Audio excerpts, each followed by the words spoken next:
निगाहें ना पेरो चले जाएंगे हम, मगर इतना याद रखो याद आएंगे हम। टूट जाता है खुद से ही वास्ता ज़ेद, जब तुझसे राब्ता नहीं रहता। कोई तो है जिसकी खातिर ज़ेद उदास रहने का शौक सा है।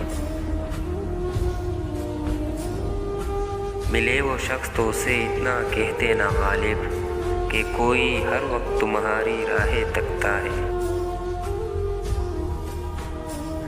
इस तन्हाई का बड़ा एहसान है हम पर, ये साथ ना होती तो जाने मेरा क्या होता।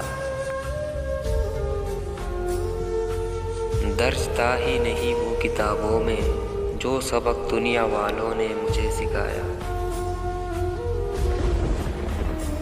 हम सफ़र ढूंढो ना रहबर का सहारा ढूंढो, टोकरे खाओगे तो खुद ही संभल जाओगे। साथ दे तो हर लम्हा हंसते रहते थे, जब होगी पल के नम तो याद आऊँगा।